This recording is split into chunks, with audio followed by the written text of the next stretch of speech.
Fotoanany fampalalam-baovao eto amin'ny televiziona malagasy ndeha omenatsika araloha ireo lohatenim-baovao. Noraisin'ny filohan'ny fanavaozana teny amin'ny saranam-piaramanidina Ivato ireo fitaovana fanamboaran-dalana sy hanampiana ny eny ambanivohitra avy amin'ny Rosy ho ampiasain'ny Jeny miaramila. Amafisina ny fandraiketana ara-nomerika ireo tahirikevitra amin'ny arsiva-pirenena no marina androany ny andro iraisam-pirenena ho an'ny arsiva. Mitaky fiaramientana amin'ny famongorana tanteraka ny tambajotra n'ireo pakan-keriny ny filohan'ny fikambanana miaro ireo olona manana toetena varira eto Madagasikara.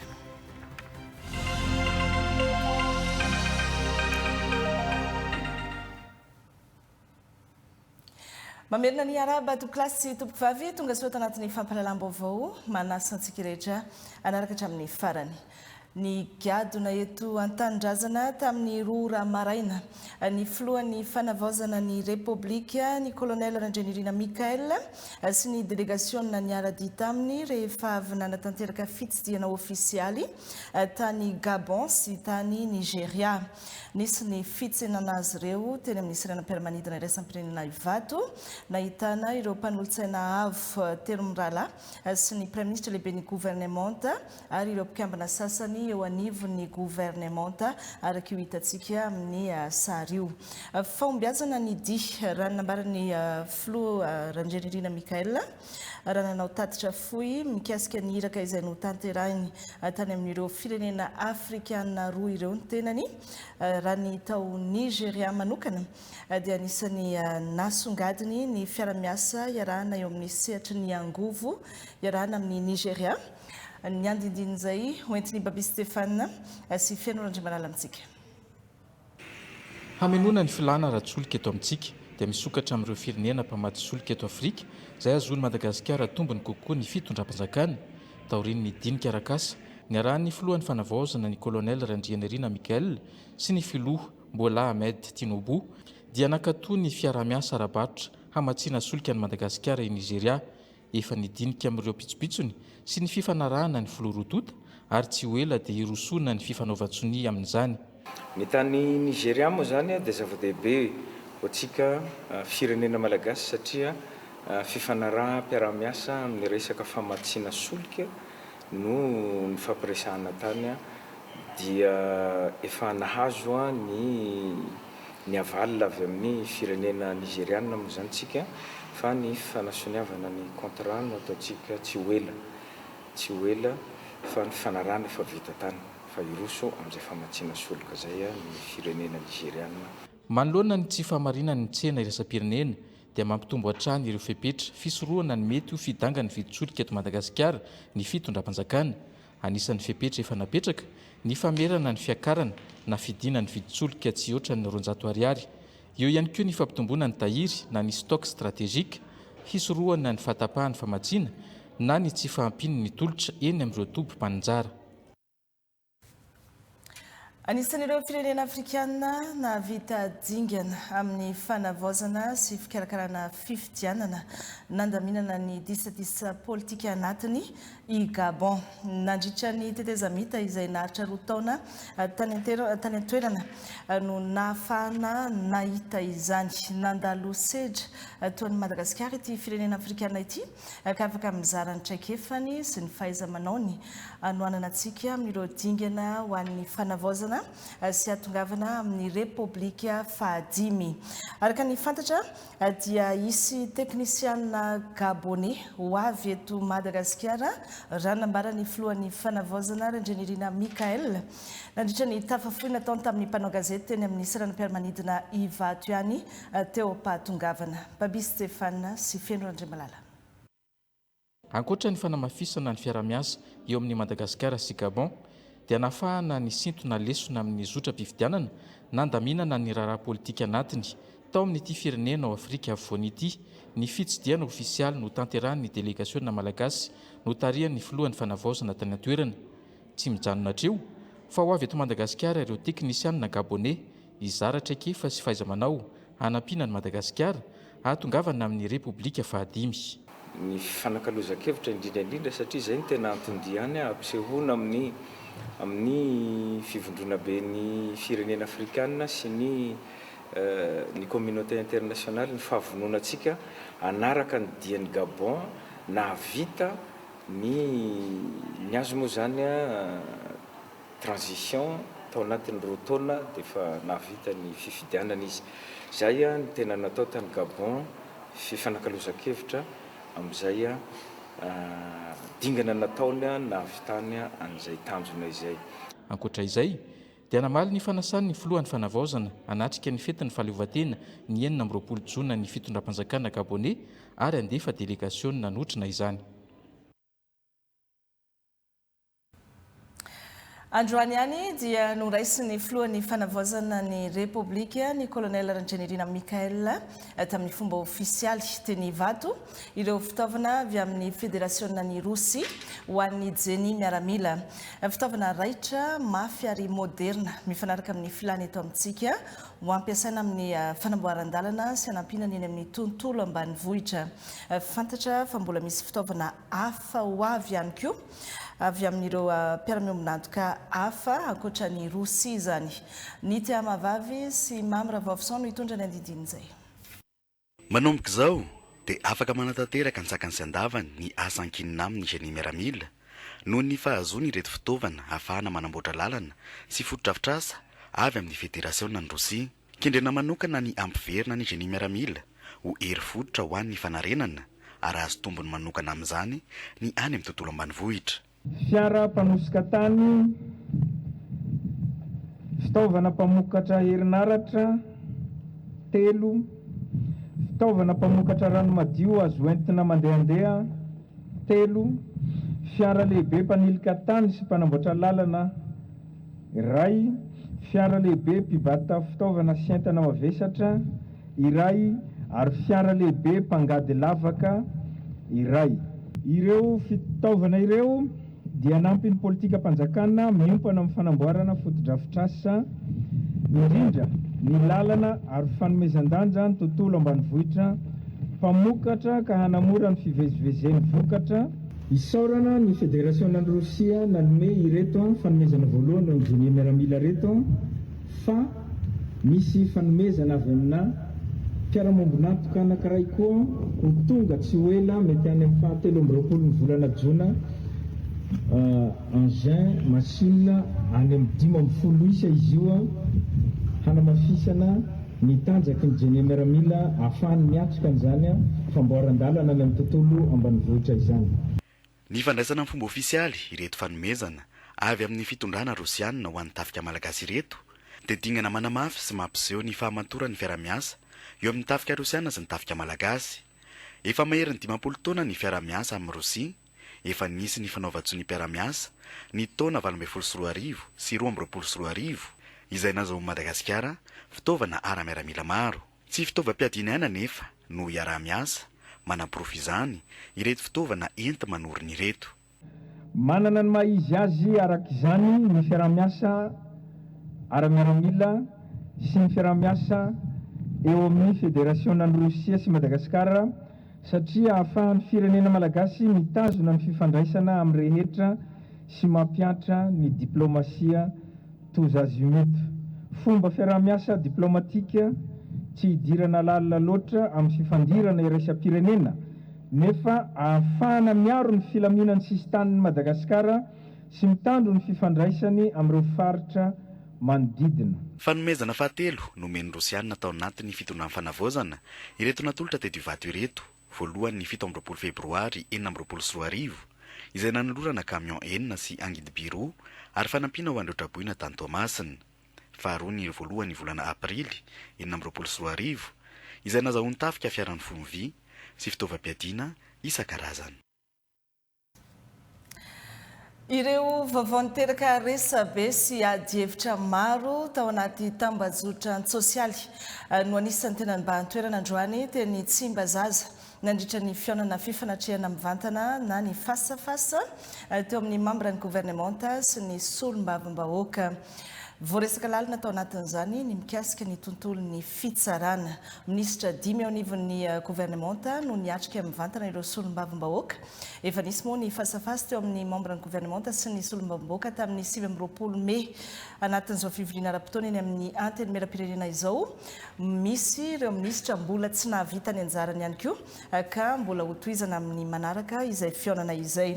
Ny angom-baovao teny Tsimbazaza entiny John Dimolsalama sy Joel Sandriamparany.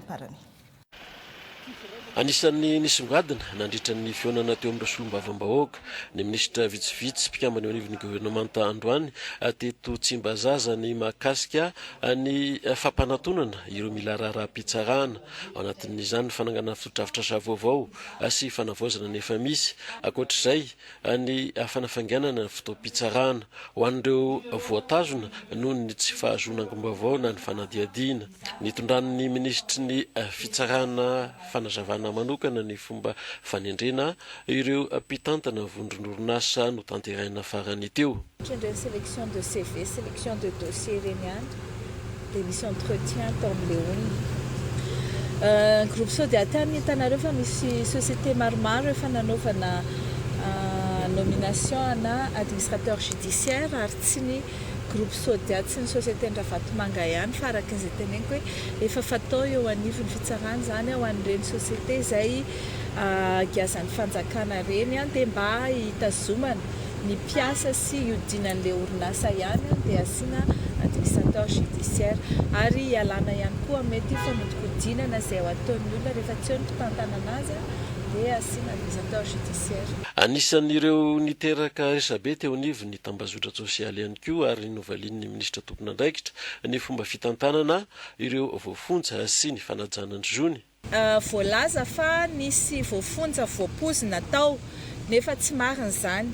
Any zany tokony andeha ny débat hoe marina sa tsy marina dia soketaina ny fitsarana sy ny fonja zany no manapozina voafonja dia voaprovintsika fa tsy marina le izy. Misy voafonja voalaza fa lasa nitsoka tany ivelany nandovola 2,500,000 € amiko zany ireny tena hoe grave be zany affirmation zany satria na ilay voafonja zany dia voasiketa ho nanao kolokolo tany amponja ihany koa ary zany no tena manitsakitsaka ny zon'ny voafonja. Izahay indray dia voalazany lalàna fa afaka midina amin'ny fotoana rehetra sy any amin'ny fonja rehetra manerana ny Madagasikara amin'ny ministry fitsarananay ary zavatra anankitelo no jerenay ao dia ireny no jerenay teny nanahoana ny fomba fitazomana ny voafonja voaja ve ny zony afirina ny tazomana anazy ary raha ilaina dia ampahafantarina ihany koa ny mpitsara izay manao ny famotorana azy ireny mba anafaingana ny raharaham-pitsarana. Nandritra izao fionana izao hatrany no nanamafisany ministeran'ny toe-karena sy ny fitantanam-bola fa natao hanakaiky vahoaka ny sampana-raha-mpanjakana ary tsy maintsy tsinjovina ireo tantsa mpamokatra maro anisa. Izy io misy fanadina tao dia arakaraka ny apetsahany le mpambohetra zany sy amin'izay taon'izay no ametrahana ilay zavatra reny dia izay zany zao eo am-panadiadiana aloha zany amin'ny fahatriny akaiky vahoaka zany reny sampana-raha-mpanjakana reny izay tokony faniritsika amin'ilay hoe zany hoe service territorial déconcentré. Anisan'ny laharam-pahamehana zany izay fatrany fanjakana dia ny fampiroboroboana sehatry ny agribusiness zany hoe sehatra zany amin'ny fambolena sy ireo chaîne de valeur zany mikasy amin'ny fambolena zay dia misy zany karazana politika fanohana anazy anisan'ilay politika zany fanafanana. Ny ministeran'ny fambolena, fiompiana, ny rano, ny toe-karena ary ny ministeran'ny fitsarana ireo no niakatsehitra androany namaly ny fanontaniany ny solombavambahoaka ilaina ny fionana tahaka izao ahafahana mamaly ireo tena filan'ny ponina. Tsara dia tsara ny nisian'izay fionana teo amin'ireo mpikambana vitsivitsy avy ao amin'ny gouvernementa sy teo amin'ny solombavambahoaka na ny anteny mera-pirenena izay raha ny fahitako azy indrindra mialohan'izao hoe hidirana amin'ny assemblée amin'ny lalàna volavolan-dalàna amin'ny feno teto-bolam-panjakana 2024 sy ny mialohan'ny andaninana zany satria betsaka ireo izay mbola ataoko hoe fanitsinana tokony fijerena manokana ny tokony ho priorité sy ny sisa zay. Mbola hotohizana amin'ny fotoana manaraka moa ny fionana ho an'ireo ministera tsy mbola navita ny anjarany androany.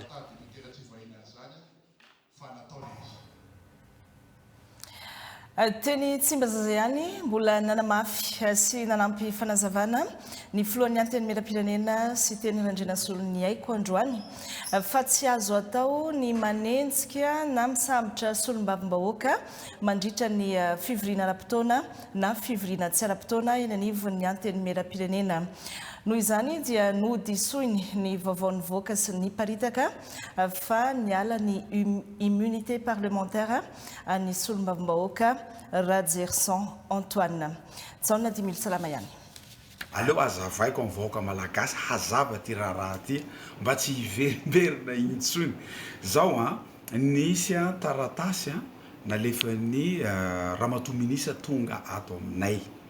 Araka ny fangatana fanasorana ny immunité ny io solombavambahoaka Radjerson zany. Fa zavatra tiako ampahafantarina antsika vahoaka malagasy raha mbola mivory zany zahay de tsy azo enjena ny solombavambahoaka. Dikan'izay zany miandry aorian'ny fahavitany inona moa anaran'ity ny sessionnay zay zahay vao manapa-kevitra amin'io zavatra io.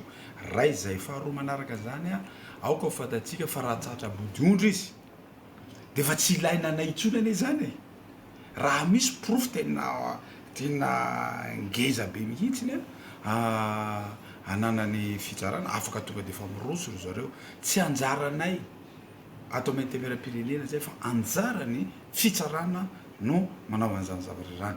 Farany de zao na tiana na tsy tiana mila fantariny vahoaka malagasy nisy taratasy nalefany io solombavambahoaka io handravana ny fitondran'ny président ny fanavaozana président Mikael. Zany zavatra zany nisy na de misy sionjezaka hoe efatra no nakatoan'izany na efatra tsy nakatoan'izany tao amin'ny ACC tsy anjaratsika no mitsara an'izany fa nisy kosa izay zavatra zay anjaratsika vahoaka malagasy no mitsara an'izay. Ny ariva teo dia nitondra fanazavana mikasika ireo orinasa mivondrona ao anatin'ny groupe Sodiat ny tonimpampanolalalana ambony eny anivon'ny PAK Velobendrainy. Nambana tao anatin'izany fa tsy maintsy misy ny fandraisana fepetra ho fiarovana ny tombotsoan'ny fanjakana sy ho fiarovana ireo mpiasa tsy ho very asa eo anivon'ity orinasa groupe Sodiat ity. Ny andindiny izay avy hatrany. Zay eto anivon'ny PAK Antananarivo dia mitondra izao fanazavana manaraka izao mikasika ireo orinasa ao amin'ny vondrona Sodiat. Raha malala fa misy ny fanenjana ara-pitsarana atao amin'ny Andriamatoa Ravatomanga Maminiana sy ny namany amin'izao fotoana izao eto Madagasikara ka misy ny raha misa roa zay efa mandeha manoloana mpitsara-panao famotorana eto anivon'ny PAK ary mbola misy raha hafa maromaro zay anaovana fanadiadiana savaranando eo anivon'ny mpikaroka amin'ny fanjakana-dalàna. Koa araka ny didy volana larana fa 7 tsipoka 8 tamin'ny 5 Jolay 7 mikasika ny famarinana amin'ny fanjakana ny arena azo tamin'ny tsy ara-dalàna dia nisy fepetra niraisina ho fiarovana ny tombotsoan'ny fanjakana indrindra ny fanagiazana ireo fananan'ireo voapanga izay hihina ho nanao famotsiam-bola. Araka ny 7 amin'ny didy volana voalaza etsy-ambony ihany sy araka ny fomba fanaon'ny akamaroan'ny firenena izay mampiasa ny fanagiazana amin'ny orinasa dia ny sampandrara misana ny famerenana amin'ny fanjakana ny arena azo avy amin'ny tsy ara-dalàna na ny RAI no miandraikitra ny fikarakarana sy ny fitantanana ny fananana izay nogiazana. Nisy araka izany ny fanagiazana vonjimaika natao amin'ireo compte sy ny fananana orinasa maromaro izay tafiditra anatin'ny vondrona Sodiat sy izay mifandray akaiky aminy. Mba hisy ny fitohizana eo amin'ny fampandehanana an'ireo orinasa ireo tafiditra anatin'izany ny fiarovana ny tombotsoan'ireo mpiasa marobe dia nisy ny fangatana nataona RAI mba hanendrena mpitantana vonjimaika ho an'ny orinasa voakasiky ny fanagiazana ka tamin'izany dia nisy anarana natotry ny RAI araka ny masotsipana izay napetriny. Marina fa hatreto dia olona misy 3 ihany no tenen'ny fitsanana hitantana vonjimaika ireo orinasa ireo ary nofaritana ao anatin'izany didy izay manendren'ireo mpitantana vonjimaika ireo ny andraikitra sy ny fahefana ananan'izy ireo dia ny fitantanana ny fananan'ny orinasa ihany. Mba hisy ny fangaraharaana dia tsy maintsy manao tatitra ara-potoana any amin'ny aray sy aty amin'ny paka ireo mpitatana vonzimaika izay notenena ireo. Tsy azon'izy ireo atao kosa nefa ny mandray fanapahan-kevitra izay mety hitarika fampihenana ny tombam-bidin'ny fananany orinasa. Farany dia tiana hotsindrina fa miantona vonzimaika ny fahefan'ireo mpitatana teo aloha sy ny mpiara-mambonatoka amin'ireo orinasa voalaza ireo mandra-pisihany didy hafa mifanohitra amin'izany. Izay zany ny mikasika an'iny iresaka lafim-baovao hafa isika ho amin'ny mafisin'ny primatura ny firosoana amin'ny fandraiketana amin'ny alalan'ny ahitao arakajy mirindra na ny digitalisation ireo tahirikevitra amin'ny arsiva pirenena mba hikajiana ireo arsiva iarahana miasa amin'ireo mpiara-miombonantoka iraisan'ny pirenena zany isan'ireo firenena nanamarika ny andro iraisan'ny pirenena ho an'ny arsiva i Madagasikara tamin'ity androany ity. Ny loahevitra ny voizina tao anatin'izany dia ny hoe akta tadidy zo rariny ny hoavy izay mahafeny ny antom-pisian'ny arsiva sy ny lanjany. Aina Rabetany, Stéphane Alphonse. Hanamafy ny firosoana amin'ny digitalisation handraketana amin'ny ahitao arakajy mirindra ireo antotan-kevitra ao amin'ny arsiva pirenena ny primatura amin'ny alalan'ny fiara-miasa amin'ireo mpiara-miombonantoka hoy ny sekretera jeneraly ny gouvernemanta. Efa miroso toy izany ihany koa izy miezaka amin'ny fampiarana ny digitalisation amin'ireo antotan-kevitra ampidirina amin'ny filakevitry ny gouvernemanta sy ny ministra. Misongadiny io tamin'ny fanamarena ny andro iraisam-pirenena ho an'ny arsiva. Tsy ny arsiva pirenena ihany moa zany no anaovana numérisation zay fa zavatra maro samihafa anisan'izany moa zany raha ny eo anivon'ny primature raha ilaza hoe ny fikirakirana ny atotan-taratasy ny izay ampidirina eo anivon'ny filakevitry ny gouvernemanta ny filakevitry ministra dia efa miroso amin'ny fampiasana ny atao hoe ny fitaovana ara-teknika ny tablette gouvernementale izay amin'izao fotoana izao. Tsy latsa-danja amin'izay ny arsiva mankalaza ny andro raisam-pirenena ho an'ny arsiva moa itsika ny androany ary afaka miambo isika satria manana an'izany arsiva pirenena izany izay araka ny voalaza teo moa hoe misy antotan-taratasy hatramin'ny taona 3.7 voatahiry eto anivon'ny arsiva pirenena.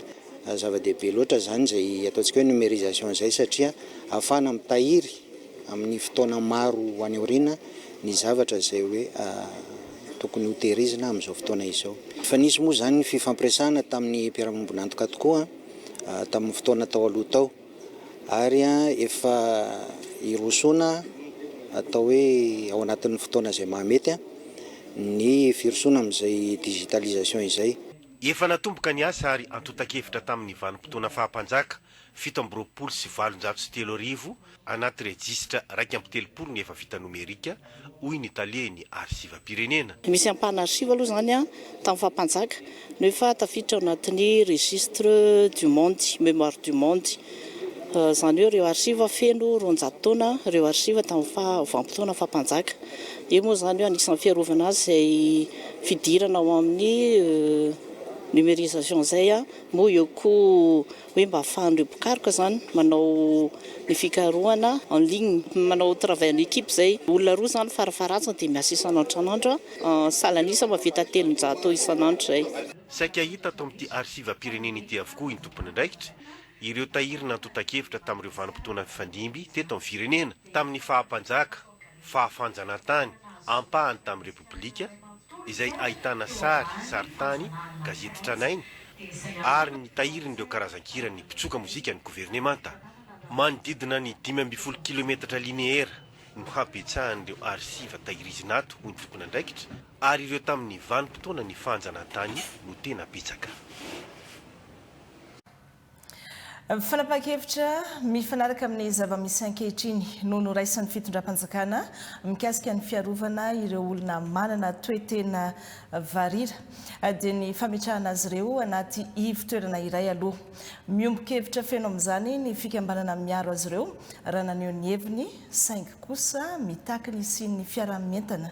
Eo amin'ny manam-pahefana isan-tsokajiny sy ny fokon'olona izy ireo andravana tanteraka ny tambajotra n'ireo pakan-keriny fiara-mientana mba hampandry ny saina maneritreritra ireo olona manana toe-tena varira sy ny fianakaviany ahafahan'izy ireo miaina toy ny olon-drehetra.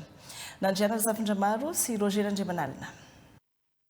Hatramin'ny janoary 2024 varira valy no nalaina keriny 4 novonoin'ireo navandoza ray zaza 7 volana tsy hita hatramin'izao. Ny iray any Beroro tafaverina somatsara amin'ny fianakaviany.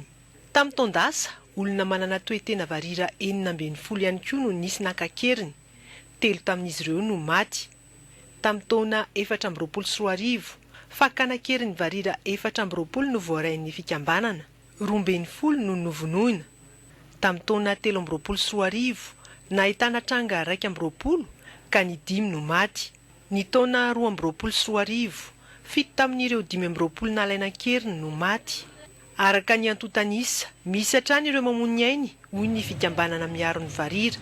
Fiara-miasa amin'ny mpitandro ny filaminana eny fotony kosa no nahatafaverina amin'ny fianakaviany ireo tsy maty voamanaina. Nisy nge ny asa nataon'ny gendarmerie hatramin'izay tamin'ny fiarovana an'ireo zazavarira ireo satria maro ny unité eny anivon'ireny ambaratonga eny foton'ireny no mitazona varira. Dia amin'izao moa zany niezaka manatsara zareo fiara-miasa eo an'ny fitondram-panjakana sy fikambanana manao ny fanisana faobe mihitsy aloha dia misy an'ilay fanapakevitra izay niarahana ny raha fitondram-panjakana sy ny ministera hoe atao aloha anatina toby iray daholo aloha ho apetraka eny amin'ny gendarmerie zazavarira manana toetena varira rehetra izay ny atao hoe mesure exceptionnelle satria tsika zao anatina situation exceptionnelle fa ao editsika hevitra no avy ny olona manana toetena varira eto Madagasikara eketsika ny fananganana fa zay no nambarain'ny Andriamatoa Filoha fa tokony isy fanapakevitra matotra ho an'le tsy fandriam-palema satria rehefa misy fanapakevitra matotra ho an'ny tsy fandriam-palema ny olona manana toetena varira voavaha ny olona tsy fandriam-palema dia afaka miaina sy miriary ohatra ny olona rehetra io. Miantso ny fiara-mientany tsirairay eny fotony ny fikambanana hiaro sy hiady ho an'ny zony manana toetena varira. Olombelona toy ny olombelona rehetra izay hoy ny filohany. Ny 7 aprily teo no tafapetraka indray ny volavolan-dalàna miaro manokana ny varira rehefa voadiniky ny fitsarana avy momba ny lalam-pandrinana ny 7 aogositra 2024 fa tsy mifanaraka amin'ny lalàna fehizoro ilay lalàna nankatoavin'ny parlemanta rotota. Resaka fampianarana tsy mitovy ny toana omena ny université lehibe sy ireo université any anivon'ny faritra eto Madagasikara. Miteraka tsy fitoviana eo amin'ny kalitao sy ny lentan'ny fampianarana ankapobeny zany ka nisarika ny sain'ireo tompona andraikitra. Ny aona tamin'ireo mpiara-miombona antoka ny tompona andraikitra ny université mpanjakana eto Madagasikara nampahafantatra azy ireo ny zava-misy sy ny filana amin'ny lafiny rehetra eny anivon'ny anjerimanontolo mba ahafahan'ireo mpiara-miombona antoka mandanjalanja ny fanampiana omena ny université rehetra sy tsy manao mizana mitanila ao anatin'izay. Nalisorandriamasinoro. Nampivondronana ireo mpiara-miombona antoka ara-teknika sy ara-bola tamin'ny tompona andraikitry ny anjerimanontolo 17 eto Madagasikara ity atrikasa ity. Votoatiny ny fandrindrana ny fiara-miasa eo amin'izy ireo. Nampahafantarina teto ny zava-misy sy ireo filana laharam-pahamehana eny amin'ny université Mpanjakana, indrindra ny université Paritra sy ny fitoeram-pikarohana, tanjona ny hahafahan'ny mpiara-miombona antoka mandrindra ny toana omeny. Ny université lehibe mantsy mazana no mahazo ny fanohanana ny mpiara-miombona antoka. Ny fanjakana izay amin'izao vanim-potoana ny fanaovana zao dia metraka politika hoe tokony anakaiky ny vahoaka ny université. Ny vina zany dia ametraka université isaky ny faritra dia mila tosika zany ireo raha zava-misy dia zao hoe mijoro le université fa ny ety mampandeha anazy dia samy manao ezaka ny fanjakana fa manao ezaka koa ny tsirairay dia nisan'ny maika zany nisy tomatsika ireo mpiara-miombona antoka ireo amin'ireo université ireo ary efa maro amin'ireo ny fanamaly ny antso. Andrasana aorian'izao atrikasa izao ny fampitomboana ny fanohanana ho an'ireo université ireo, indrindra eo amin'ny fanatsarana ny kalitaon'ny fampianarana, ny fotodrafitrasa sy ny fanomanana ny mpianatra hiatrika ny hitsenan'ny asa. Ao anatin'izay koa dia mahakasika resaka kalitaon'ny fampianarana koa zany tena isan'ny maika. Anisan'ny be lehibe ny fiarahantsika miasa amin'ireo mpiara-miombona antoka ireo mahakasika an'izay faratsana ny kalitaon'ny fampianarana izay ary indrindra ny fanamorana ny fidiran'ny mpianatra amin'ny tsenan'ny asa mba tonga ny université tsy mpamokatra olona manana diplôma fotsiny fa rehefa vita ny fianarany dia tsy arana olana izy amin'izay fidirana amintsena miasa zay fotodrafitrasa mahakasika ny fiainan'ny mpianatra eny amin'ny cité universitaire reny dia nisan'ny maika koa ary maro amin'ireo mpiara-manantoka reo zany no hanampy antsika amin'izay lafiny fotodrafitrasa zay. Natao ihany koa izao atrikasa izao hanamafisana ny fiarah-miasa sy ampifanaraka ny fanohanana amin'ireo laharam-pahamehan'ny ministeran'ny fampianarana ambaratonga ambony. Eo ihany koa ny fanatsarana ny fampianarana ambony sy ny fikarohana siantifika manerana ny Madagasikara. Mbola voafetra ny fahafahan'ny Malagasy manana trano fonenana manokana sy ara-dalàna noho ny tsy fampiny mety manana ny viditany lafo dia lafo ny fahasarotana amin'ny fikarakarana taratasy tany etsy an-daniny. Ifantoka amin'ny lohahevitra ny fananantany sy ny trano fonenana an-tanan-dehibe ny fakakevitra nasionaly andian'ny fahaefatra izay ho tanterahina ny 12 sy 12 jona ho avy izao etsy amin'ny village voaran-dotapenaka araka ity vaovao ho tateriny Miray Andrianjafy sy Roger Andriamanalina ity. Manodidina ny 3 alina sy 1 hetsy isan-taona no filana eo amin'ny trano eto Madagasikara. Tafiditra ao anatin'io ny ambanivohitra sy ny an-tanan-dehibe. Ity faran'izay anaovana fakan-kevitra fahombiazana nasionaly andian'ny fahaefatra izay ho tanterahana ny 12 sy ny 12 volana Jona eny amin'ny village voaran-dotapenaka ampitondraina ny lohahevitra hoe miara-manangana ho an'ny fanantenana ny tanan-dehibe. 300 ireo mpiantsehatra andray anjara ao anatin'izany.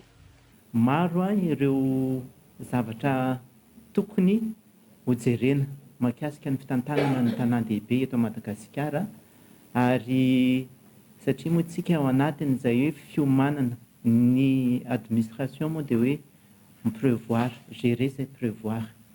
Dia anatin'izay manao prévision zay tsika manao an'izay aménagement zay ilaitsika ny fakana ny hevitry ny olom-pirenena rehetrarehetra sy ireo mpiantsehatra ao anatin'izay sehatry ny fanorenana an-tanan-dehibe izay sy ny trano fonenana ahafahantsika mamolavola an'ireo lalana na soro-dalana ahafahana manatsara ny fitantanana ny drafim-panajariana an-tanan-dehibe manirana ny Madagasikara.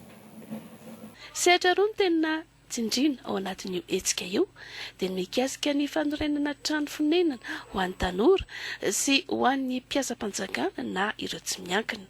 Fanontaniana napetraka ny mpanao gazety teto ny mikasika ireo tetika zary teo aloha izay notsindrina ireo totompona andraikitra ireto fa manamafy sy manatsara ireny ny ministera ho tombontsoa ho an'ny vahoaka malagasy.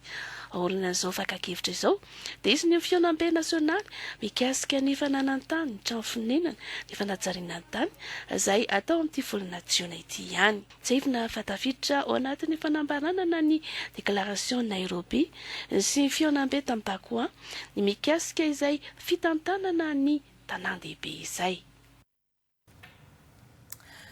Amin'ny 20 hatramin'ny 13 aogositra ho avy izao no anaovana ny hetsika Madagascar Film Festival ISSM Awards andian'ny faharoa karakarainy fitoeran'ny sarimihetsika sy ny sarimiaina malagasy. Fotoana io amindronana ireo matianina, ireo vao misondrotra, ireo mpamorona, ireo mpiara-miombonantoka ary ireo mpankafy sarimihetsika sy sarimiaina manerana ny Madagasikara. Misokatra ny fisoratana anarana amin'ny fandraisana anjara, misokatra ihany koa ny fandraisana ireo sarimihetsika hifaninana ao anatin'izany. Rivaravonarivo sy Ernirina Rasolarzona. Ny fitana ny ranomasina meny ty raharaha ty, za le misesy be finoana. Hetsika iray hampiakarana ny lanjan'ny sarimihetsika sy ny sarimiaina malagasy ny Madagascar Film Festival ISSM Awards. Karakaray ny fitoeran'ny sarimihetsika sy ny sarimiaina malagasy na ISSM eo ambany fiahin'ny ministeran'ny serasera sy ny kolotsaina. Hampiroboroboana ny famoronana ara-zavakanto, hanomezana sehatra ireo talenta malagasy ary hampivondronana ireo matianina sy ny mpiara-miombonantoka ary ny mpankafy. Tanjona ny hampiroboroboana ny fifanankalozana traikefa, ny hanomezam-boninahitra ireo talenta mendrika ary ny hanamafisana ny mahamatianina ity sehatra iray ity. Ikendry ihany koa moa zany tsika ny amin'ny ampiroborobo ny kalitao sy ny mamatianina ny famokarana sarimihetsika. Anohanana ihany koa zany an'ireo mpamokatra sy mpanatotosa sarimihetsika izay afaka hitondra avo hatrany ny voninahitry Madagasikara eo misehatra iraisam-pirenena karazana lalam-barotra ihany koa moa zany nytanjotsika ao anatin'izay festival zay satria miezaka miantso an'ireo rehetra matianina hatramin'ny anivelany moa izantsika andefasany fanasana mba ahafahan'ireo le trano mpamokatra farafaratsiny mahita lalam-barotra. Sy ny eto andrenivohitra ihany no indray anjara Madagascar Film Festival fa hitatra ny amin'ireo faritra 420 manerana ny nosy zany. Isy ny fiara-miasa amin'ireo fitalaeva-paritra ny serasera sy ny kolotsaina. Mihitatra any amin'ny 420 faritra ny ity festival antsika ity dia ohatr'izay ihany koa ny famokarana mihitatra any satria misy mamokatra ihany koa any fa kosa araka ny fangatahan'ny mpisehatra rehetra dia hosokafana zany ny salle de cinéma amin'ireny maison de la culture atsika reny do tena matériel angatahany SSM sy ny ministera zany matériel afahana misy projection isan-kerinandro ny zoma ny asabotsy ny alahady any amin'ny faritra rehetra afahan'ny rehetra miverina en salle. Miditra amin'ny andian'ny faharoa ny Madagascar Film Festival amin'ity taona ity ho totosaina etsy amin'ny Avorianosy ny 20 hatramin'ny 13 aogositra ho avy izao. Tamin'ity talata 9 jona ity no nisokatra tamin'ny fomba ofisialy ny antso ho an'ireo sarimihetsika hifaninana anatin'izany izay hifarana hatramin'ny 12 jolay sy ny antso ho an'ireo mpamorona votoato nomerika sy mpitaona hevi-bahoaka na influenceur maniry ho ambassadeur ny festival any amin'ny faritra. Mifandraiky amin'izay resaka sarimihetsika izay ihany nahazon'ny Madagasikara fiara-miasa maro lafy eo amin'ny tontolon'ny sarimihetsika ny fanatrehan'ny délégation malagasy ny Festival de Cannes tany la France izay nahazontsika fanasana ny volana Mai lasa teo. Nisy ny fihaonan'ny ministra ny serasera sy ny kolotsaina Gaspard Fensou tamin'ireo tompona andraikitra ny festival sy ireo mpandray anjara samihafa nikarohana fiara-miasa sy ny fanakalozan-kevitra anatsarana ny tontolon'ny sarimihetsika malagasy. Tatitra fohy mikasika izay. Tanjona TBB na tonga Madagascar ilay totsika hoe ciné tourisme au lasa plateau de tournage eto Madagasikara ary efa misy avant projet na convention any izay afana manao tanteraka série mandritra ny enivolana eto Madagasikara ny faritra Befiny izay everinay fa hiteraka vokatra lehibe na ara-toe-karena mpizahatany raha-kolotsaina indrindra fa eo amin'ny lafiny totsika hoe tontolon'ny sarimihetsika ihany koa. Ny faharoa dia ny fifanaraha-piara-miasa mba ahafahana Madagasikara mahazo stand amin'izany festival Cannes zany izay anisan'ny sehatra ngeza be manerana n'izao tontolo izao ary ny fahatelo farany moa zany dia eo ihany koa zany ny ataontsika hoe fifanaraha-piara-miasa amin'ireo izay mpamokatra vahiny mba ahafahan'ny Madagasikara zany manatsara ny toerana amin'izay tontolon'ny cinéma. Anao fanamariana miavaka kely ny fankalazana ny fahaenina amby enimpolo taona ny verenan'ny fahaleovantenan'ny Madagasikara ny district Tsimdrano fifanana ara-panatanjahantena amina taranja basketball sy baolina kitra izay tena kafizin'ny maro amin'izao fotoana izao no hifaninana ny mpiasa eo anivon'ireo commune 420 mandrafitra izany district Tsimdrano izany. Nalsorandriamasinoro sy Filarzona. Ankoatra ny mahafitazam-batana ny fanatanjahantena, fihetsika ahafana mamolavola ny toetran'ny olona iray izy io, noho ny tsy maintsy hanajana ny lalàna mifeny taranja iray, ny fahaizana miara-miasa amin'ny hafa, fa indrindra ny fandeferana noho ny fair play tsy maintsy hanana ny mpilalao. Nosafidiana manokana ny fanatanjahantena, ankalazana ny fetim-pirenena no izy mifono FDB maromaro izay azo ampiarina tsara ihany koa amin'ny asa sy ny fiainana andavanandro. Aty amin'ny fanatanjahantena ianaran-drareo an'izay toe-tsaina tia manatsara hatrany ny vokatra efa azo dia izay ka mila mahay miara-milalao dia avy eo mahay miara-miasa. Ny servisy-mpanjakana rehetra sy ny commune rehetra atao anatin'ny district Antananarivo Tsimdrano. Amin'ilay hoe fanatsarana ny performance sy ny tanjona rehetrarehetra teo raha ho an'ny commune zao dia misy ilay indice de gouvernance locale izay tena andrefesana ny fahatsarany ny fitantanana eny anivon'ny commune eny. Etsika tafiditra ao anatin'ny fanamarihana ny fahaenina amby enimpolo taona ny iverenan'ny fahaleovantenan'ny Madagasikara ity natao teto amin'ny commune Bemasoandro ity ho an'ny district Antananarivo Tsimdrano. handray anjara amin'ny hetsika basketball lalaovin'olona 5 sy ny fota 7 ny mpandrara rehetra ao amin'ny komina 4. Dia ny ihany koa manakatona ny fampahalalam-baovao ankasitrahantsika rehetra ny anaraka hatramin'ny farany ankasitrahana ekipa ny Aranana Tontosa raha ampitso indray ny fotoanantsika manaraka mirary sorto klasy tompofavy.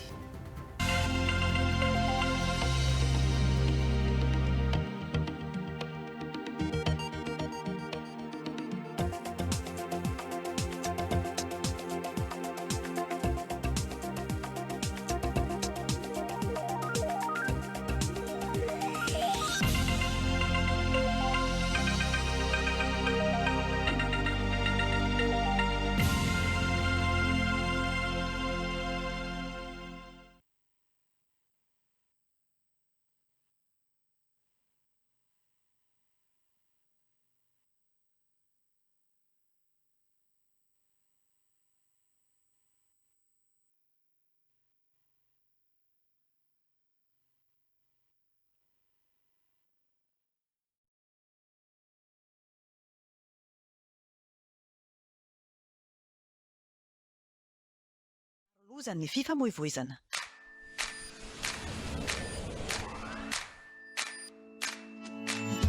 Talilio kea hijery momba ny ceinture de sécurité ho an'ny zaza indray tsika izao.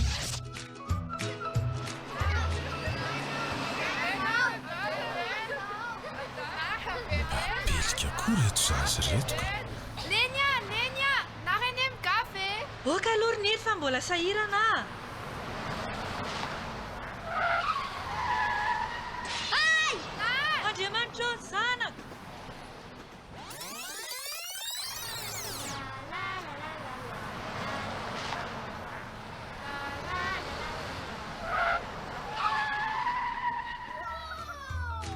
Riray aman-dreny, aokisika ho tompona andraikitra, ndao arovana